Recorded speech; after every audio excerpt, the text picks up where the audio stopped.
भारतीय सेना ने महिला अफसरों के लिए बीपीईटी यानी कि बैटल फिजिकल एफिशिएंसी टेस्ट में बदलाव किए हैं। अब क्या होता है ये टेस्ट और कौन से बदलाव किए गए हैं, वो सब जानते हैं। सबसे पहली चीज़ तो ये कि ये बीपीईटी होता क्या है। सेना में जवानों की फिटनेस जांचने के लिए उन्हें इस टेस्ट से गुजरना पड़ता है।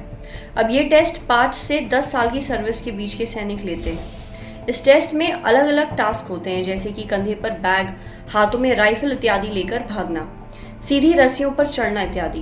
अब क्योंकि ये युद्ध के मैदान में काम आते हैं, इसलिए इन्हें बैटल फिजिकल एफिशिएंसी टेस्ट कहा जाता है। साधारण फिटनेस जांच के लिए टेस्ट को पीपीटी या फिर फिजिकल प्रोफिशिएंसी टेस्ट कहा जाता है।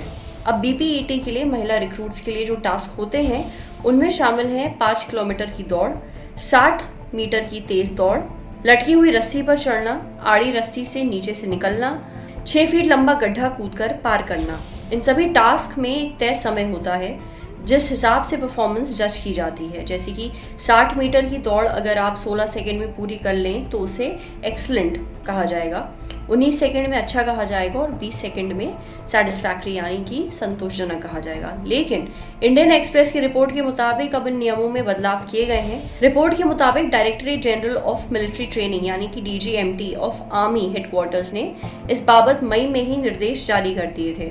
अब रिपोर्ट के अनुसार नए निर्देशों में लिखा था कि ये नए स्टैंडर्ड सभी महिलाओं की एंट्री की कैटेगरी, सभी ट्रेनिंग एकेडमीज की ट्रेनिंग और सभी आर्म्स और सर्विसेज के रेजिमेंट सेंटर्स के लिए फौरन लागू होंगे, चाहे उन्होंने किसी भी तारीख में ज्वाइनिंग क्यों ना की हो।